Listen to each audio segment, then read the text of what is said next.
ሰላም ለእናንተ ይሁን ቅዱሳን። ዛሬ አንድ ታላቅ እውነት እንድናይ ስለፈለግኩ ይህንን የደሙ ዋጋ በደንብ እንድንመለከት እፈልጋለሁ። እኛ በገንዘብ በወርቅ ወይም በብር አልተዋጀንም፣ የክርስቶስ ደም ተዋጅተናል ይላል። ይህ ማለት ምን ማለት ነው? መዋጀት ማለት በዋጋ መገዛት ማለት ነው። እኛ በኃጢአት ባርነት ስር ወድቀን ተስፋ ቆርጠን በነበርንበት ጊዜ እርሱ ግን ስለኛ ቤዛ ሆነ። የክርስቶስ ደም የፈሰሰው የፍቅሩ መገለጫ በመሆኑ ነው። ፍቅሩን የገለጸበት መንገድ በመሆኑ ነው። ብዙ ጊዜ እኛ ሰዎች ዋጋችን የምንለካው በምንሰራው ስራ ወይም ሰዎች ስለኛ ባላቸው አመለካከት ሊሆን ይችላል። አንተ የተማርክ ወይም ያልተማርክ፣ ደሃ ሀብታም ልትሆን ትችላለህ። የእኛ ዋጋ የእውነተኛ ዋጋችን ልኬት በፈሰሰው በጌታችንና በመድኃኒታችን በኢየሱስ ክርስቶስ ደም ነው የሚለካ።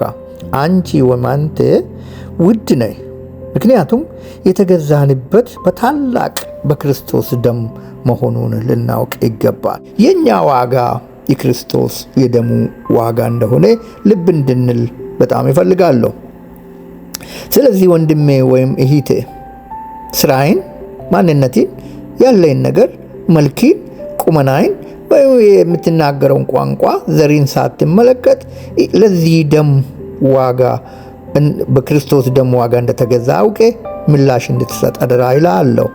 ክርስቶስ ይወድሃል። ኢየሱስ ክርስቶስ ሞቶልሃል። የእውነተኛ ዋጋችን ልኬት በፈሰሰው በክርስቶስ ደም ነው። ስለዚህ ዛሬ በዚህ እውነት ደስ ይበለን። በደሙ ታጥበናል። በደሙ ነፃ የወጣን ሰዎች ነን። በደሙ የእግዚአብሔር ልጆች ተብለን ተጠርተናል። ይህ ቪዲዮ ደግሞ ወደ ሌሎች እንዲደርስ አደራ እላቸዋለሁ። በረከት እነሱም እንዲቋደሱ ማለት ነው። ጌታ ኢየሱስ ክርስቶስ ሞቶልሃል። ኢየሱስ ክርስቶስ ያድናል። ኢየሱስ ክርስቶስን ያመነ አይጠፋም፣ የዘላለም ሕይወት አለው። ኢየሱስ ክርስቶስ ጌታ ነው። ኢየሱስ ክርስቶስ ይወድሃል። ኢየሱስ ክርስቶስ ደሙን አፍስሶልሃል። ኢየሱስ ለዘላለም ጌታ ነው። አሜን።